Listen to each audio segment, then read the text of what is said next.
I hear all these stories, these amazing stories. And I always say, we were just talking to another guest about how life is about memories.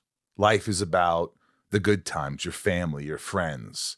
And that's really what you take with you. I mean, you can't take all you leave behind, really. You leave behind, right, yeah. All you leave behind are your children and the memories. Right. And that's why it's important for us actors to bear in mind that is all we leave behind. I was talking to a group of young American actors about a year ago, and I mentioned Laurence Olivier. Laurence Olivier, the greatest stage actor in Britain in the 20th century, most famous. Hopkins does a great impression of him too, by the way. Oh, yes. That's great. Yes. And I don't know what he says, but it's brilliant, yeah. I saw blank looks in their eyes, and I said, Sir Laurence Olivier? Who knows who Sir Laurence Olivier was? And one put his hand up and he said, wasn't he a writer? And I thought, oh, God, if the most famous stage actor of the 20th century is forgotten already, none of us have got a chance. None of us have got a chance. It tells you what's important, shows you what's important. The way actors must conduct themselves, really, by the end of their lives, and you never know when that's going to happen, is that when you die, your colleagues, your friends say, gosh, I knew him. He was a good guy. I missed him. I cried when Robin Williams died. Yeah, me too. There was an indefinable greatness about Robin that just touched your heart. What is the hardest time of your life, if you could look back? If it was the toughest time, and how did you get through it? Hardest thing of all, I lost a son here in Los Angeles, actually. Born on the 22nd, died on the 27th. The loss of a child is something that no parent wants to hear about. Those who have lost children are a special group of humanity, and only we can talk to each other. Normal parents don't want to hear about the loss of a child because it might be catching. And that's how instinctive we are as human animals. There is no pain like that. And I will not be the only parent who will say that in these circumstances you ask the questions as delicately and objectively as you can to see if there's any part of you that can save this child's life, and you would quite happily. I would have been very happy to go in to Cedar Sinai and say, look, I'm very sorry about this. There's a child who can use my heart in such and such a room. I beg your pardon. I'm going to the bathroom now. Bang. Clear up the mess and use it. Because that's what parents do. My father, a couple of years ago, we lost my sister, and very old school, never saw him with any emotions except, anger or, laughing at times. But never, he wasn't one of those, I love you, I'm proud of you, all these things. And when my sister was sick for a very long time, but the phone call I got, I'll never forget his voice and him, the grief that I felt through him. Yes. And the crying is just like a pain that I never want to imagine again. I know, I'm sure, God forbid, but I will probably, I'll go through those moments, but it was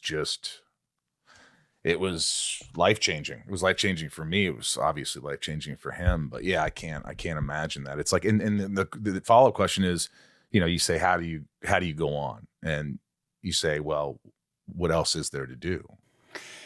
Well, you go on because you have other children. And you go on because there's work to be done. And I really do believe in the discipline of the theater. The show must go on. It doesn't matter about your misery, your anguish, your pain.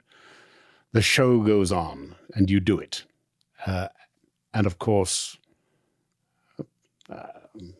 work is a great doctor. But let me take advantage of this segue that you introduced here.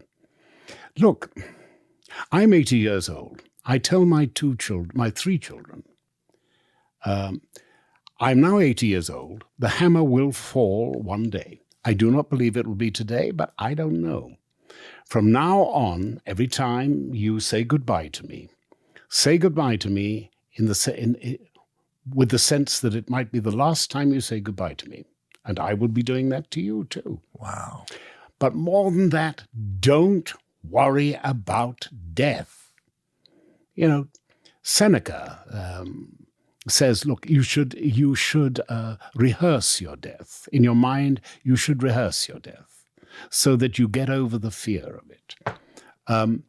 I've had a plane crash. I had a plane crash in Zimbabwe in 1985. And, as the plane was crashing, I learned something about myself. I am not going to be one of those people who goes, oh my God, I'm dying, I'm going to die. For me, it was, oh, shit. What a stupid, stupid way to end. It was like a great blanket of depression. And I've had guns pointed at me, and once or twice I've thought, oh, dear, this is not going to be a happy end. And the other night, actually, we were driving over the mountain, and I skidded on the wet road, and I went into the blackness, and I thought, oh, God, this is going to hurt. I don't know why. I just picked the right spot, and the blackness was actually another bit of road just coming into it a little bit lower. Got away with it. But don't be afraid of death. Every one of us is going to die. Be afraid of pain. I mean, I don't want to. Yeah. I will whimper if I've got tubes up everywhere, and and the pain can't be. So, but don't be afraid of it. I lack real faith. Many of my Christian friends, many of my non-Christian friends, have a belief in a life after death. I used to have no belief in a life after death, but I think the nature of the universe, and the more we know about it, means the less we know. People say that there isn't a God. Well, if you can believe in Boltzmann's brains, for instance, the idea that from quantum froth, an entire Volkswagen bus can burst into reality and vanish equally quickly. Well, a brain could do that as well and vanish, or a brain might manage to establish itself in that billionth of a trillionth of a split second. That would be, if you can believe that. Like a transcending. Yeah, absolutely. Look, if you've got enough space and enough time, anything can happen. That's a good way to think. And what do we got? We've got, We've got 400, let me get right, 400 or 400 billion stars in our galaxy. A lot. There are 200 to 400 billion galaxies in our universe. If the multi-universe theory is true, we've got, well, the first number I saw was 10 to the 500th power. The last one I saw was 10 to the 1,000th power to the 10,000th power. I mean, that's a lot of universes, that's a lot of space and a lot of time. We know nothing.